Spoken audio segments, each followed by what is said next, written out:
You've got a logo. You've got a piece of wood that you need to put that logo on. And you want it to look professional, be easily repeatable, and not break the bank to do it. If that sounds like you, I'm going to show you how to tackle that problem real quick, and it's a lot of fun. My fellow Craftswrights, today we're going to be making a new custom carved logo stamp. Now you might be asking yourself, why not just go out and buy a brand? Well, the reason is versatility and budget. So if you go out and buy one of these fancy, nice brands, you can do the aluminum or the brass version, but either way you're looking at least $100 for something of this size. And you're limited to really only branding wood, leather, and maybe some cardboard. But for around $24 from Amazon and a few household items you probably have around the house, you can have yourself a custom carved stamp that you can use on not only wood, leather, and cardstock, but also paper, letterheads, signatures, greeting cards, hang tags. You can even do t-shirts with them if you get the right kind of ink. Not only that, but you'll have the tools on hand to make more of them in the future if your logo ever changes 40 times, like mine has, or if you just want some versatility in your logos or you want to carve a different stamp. With all that said, let me show you how to stamp your logo on wood the easy way. Before we get going, you might have noticed that I changed my shirt. And I'd just like to take a brief moment of silence in honor of the college football season that we will not be having this year. Now give me a go, Beavs, and tackle that subscribe button if you haven't already, and let's make a stamp. So the carving blocks I use are the pink Speedball Speedy Carves. And it's one of those times where I'll actually be a brand snob and make sure that I get this one. A lot of other companies will create their own blocks that are pink, but they're not the Speedball stuff and they don't cut the same. I've tried almost all of them out there. The white ones are crumbly and brittle and they don't last very long. They give a terrible outcome. The gray off-brand ones are the exact same thing, except for linoleum. So linoleum is really good for paper print making or paper stamps, but not for a lot of other uses, mainly because it's so shallow you can't get a very good deep relief cut. Stick with the pink stuff. There are a couple different ways to transfer your design. If you have access to a laser printer, then you're in luck, because you can just print off your image, stick it down onto the block, and using an iron, transfer over the toner onto the stamp. If you have an inkjet printer, you have a couple different options. If you have an old label sheet, you can peel off all the stickers and then print directly onto the shiny side. If you don't have one of those, but you have some freezer paper, you can easily make your own. Just take some spray adhesive and glue the freezer paper, paper side down, to a sheet of 8.5 by 11 regular paper, or whatever size your printer is going to use, and then trim it. The reason you do that is just so the paper has something, it's a little bit thicker, and it doesn't curl while it's in the machine. And then again, print on the shiny side.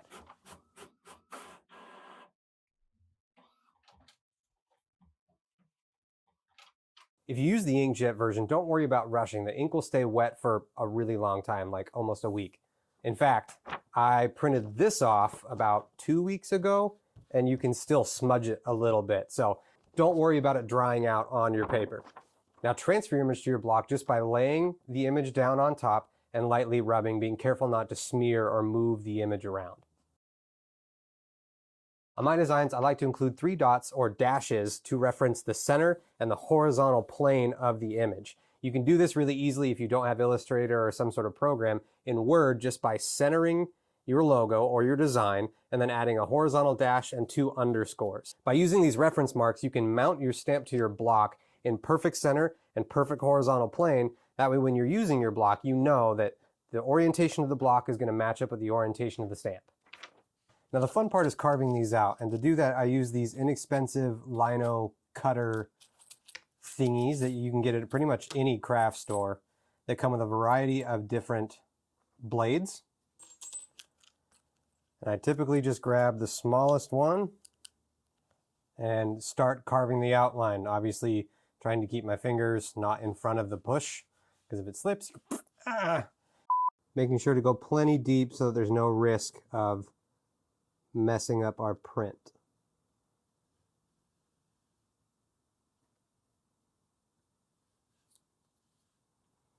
I don't know.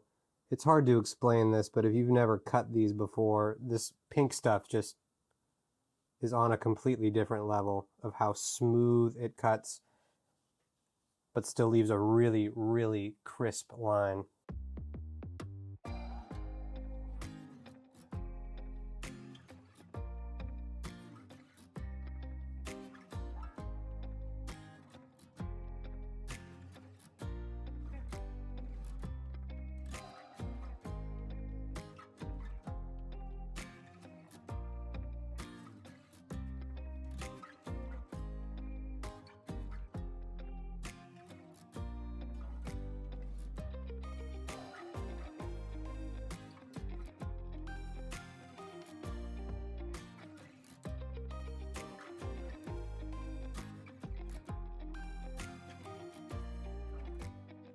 All right, there she is, all carved up. Now the only thing to do is mount it to the block, trim the excess, actually trim the excess and then mount it to the block, and then we can get a test print. Oh, one last thing. If you find yourself having some trouble still getting nice clean edges, you can always take an X-Acto knife or a craft knife and score your image or design before coming back through and scooping out the waste. Super clean. Now that we've cut the stamp out, it's time to mount it to the block. To do that, I already cut out a piece of plywood scrap that's a little bit oversized and marked a center line. So here I'm just going to cut the bottom along that reference line so we know that this part of the stamp is flat and horizontal, 90 degrees to the image. And the design itself, I'm just going to trim off all of this unnecessary parts that we don't need, leaving a little bit extra here to line up.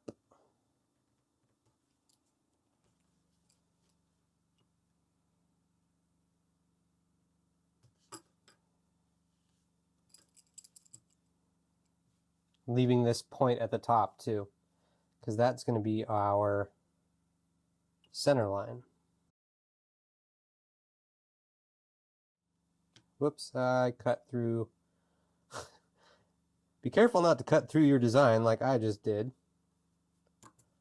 Luckily, I think when we glue that to the block, it won't move. We should be good to go. Now we'll just take a little bit of contact cement, figure out where this is going to go, draw a little outline, so that way we're not spreading glue everywhere and we don't starve an area.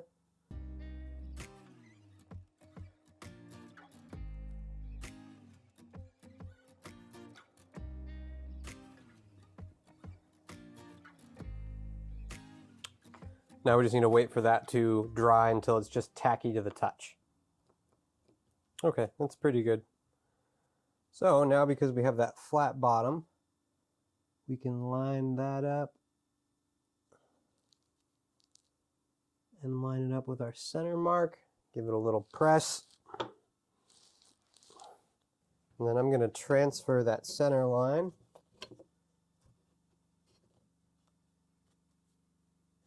around the block.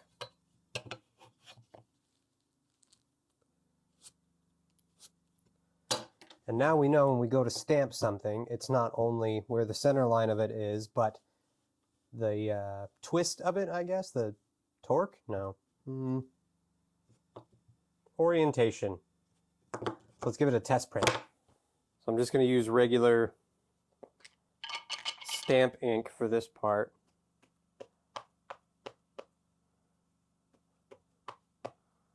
Load up the image. Let's see what we got. You know, that's actually not bad.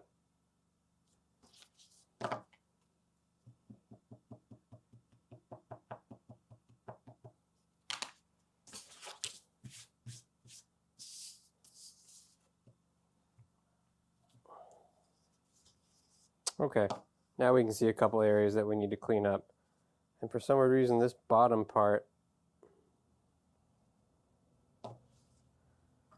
isn't making contact. I might need to shim that up. So I'll just take a craft knife and go around here, clean up the bevel.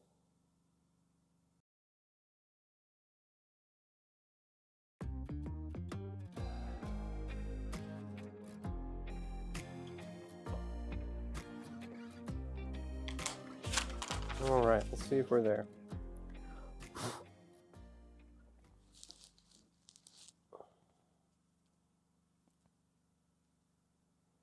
It's pretty good.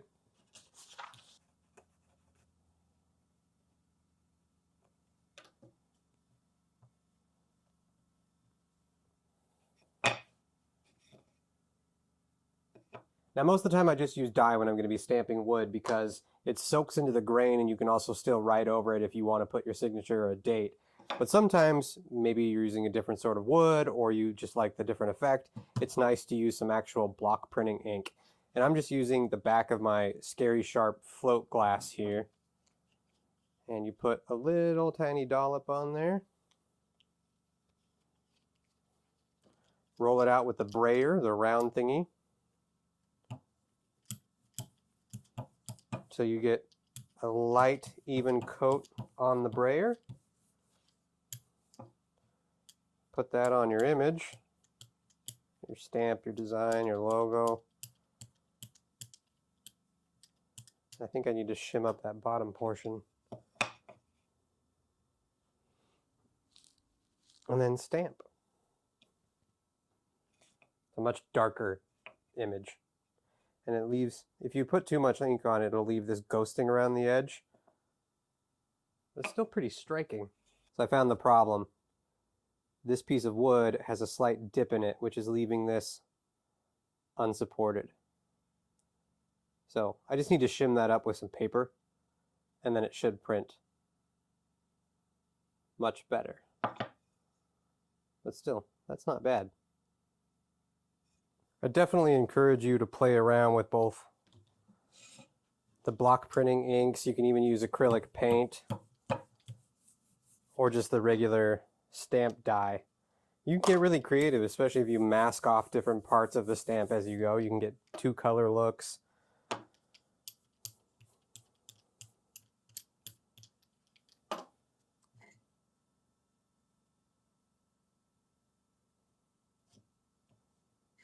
But,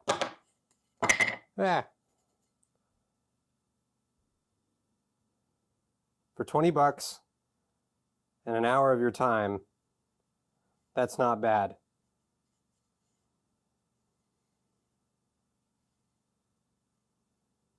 Don't forget when you're done with your stamp to wash it with warm soapy water. Obviously don't scrub crazy hard because you might break off a little nib or damage the image. And then if you're looking for a place to store your new stamp, check out my video on building a small tool cabinet that would be perfect for storing your new custom stamps.